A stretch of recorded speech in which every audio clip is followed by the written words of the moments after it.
പഞ്ചാബിൽ നിന്നും ഒരു വിഭാഗം കർഷക സംഘടനകൾ ഡൽഹിയിലേക്ക് നടത്തിയ മാർച്ച് താൽക്കാലികമായി നിർത്തിവെച്ചു. ഹരിയാന അതിർത്തിയിൽ ബാരിക്കേഡുകൾ തീർത്ത് പോലീസ് മാർച്ച് തടഞ്ഞിരുന്നു.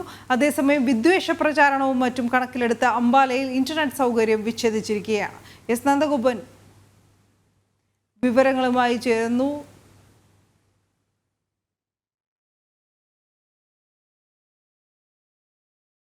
ഒരു വിഭാഗം കർഷക സംഘടനകളാണ് ഡൽഹി ചലോ എന്ന പേരിൽ ഡൽഹിയിലേക്ക് മാർച്ച് സംഘടിപ്പിച്ചത്.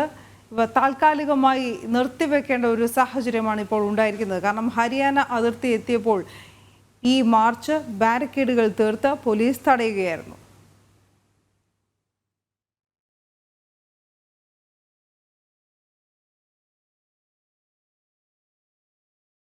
എസ് നന്ദഗോപൻ വിവരങ്ങളുമായി ചേരുന്നു. നന്ദൻ, വിശദാംശങ്ങൾ.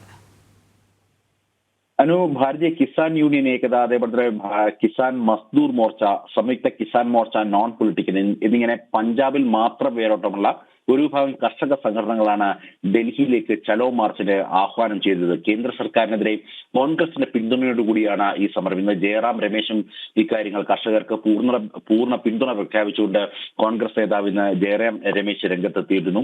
രാജ്യ തലസ്ഥാനത്തെത്തി അരക്ഷിതാവസ്ഥ സൃഷ്ടിക്കാനാണ് പ്രതിഷേധക്കാരുടെ ഉദ്ദേശമെന്ന് നേരത്തെ രഹസ്യാന്വേഷണ വിഭാഗം റിപ്പോർട്ട് നൽകിയിരുന്നു. ഇതിന്റെ അടിസ്ഥാനത്തിലാണ് ഈ പഞ്ചാബിന്റെയും ഹരിയാനയുടെയും അതിർത്തിയായ ഈ ശംഭുവിൽ ബാരിക്കേഡുകൾ തീർത്ത് പോലീസ് ഈ മാർച്ച് തടഞ്ഞത്. അതേസമയം പോലീസ് തീർത്ത ബാരിക്കേഡുകൾ മറികടന്നുകൊണ്ട് കർഷകർ മുന്നോട്ട് പോകാൻ ശ്രമിച്ചു. അങ്ങനെ പോലീസിന് കണ്ണീർ വാതകം പ്രയോഗിക്കേണ്ടി വന്നു. കർഷകരിൽ ഒരാളുടെ കയ്യിൽ തോക്കുണ്ടായിരുന്നു എന്ന് ചില പോലീസ് ഉദ്യോഗസ്ഥർ വ്യക്തമാക്കുന്ന സാഹചര്യമുണ്ടായി.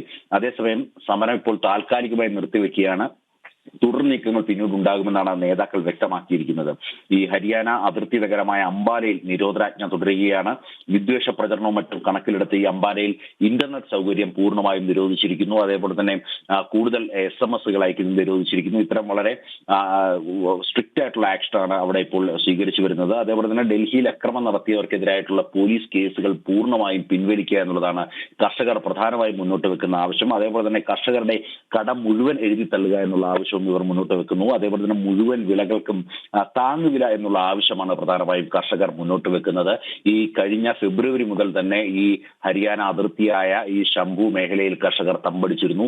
ഇപ്പോൾ പെട്ടെന്നാണ് വീണ്ടും ഡൽഹി ചലോ എന്ന പേരിലേക്ക് മാർച്ച്, അത് വീണ്ടും ഒന്നുകൂടി കൂടുതൽ കർഷകർ സംഘടിച്ചുകൊണ്ട് മാർച്ചിലേക്ക് കടന്നിരിക്കുന്നത്. ഏതായാലും ഇപ്പോൾ താൽക്കാലികമായി മാർച്ച് അവസാനിച്ചിരിക്കുകയാണ്. വീണ്ടും ഈ മാർച്ച് ഉണ്ടാകുമെന്നുള്ളത് തന്നെയാണ് കർഷകർ നൽകുന്ന സൂചനകൾ. അതേസമയം അവർ യോഗം ചേരുകയാണ്. അതിനുശേഷം മാത്രമായിരിക്കും ഒരു തീരുമാനം ഉണ്ടാകുക. ശരി നന്ദു.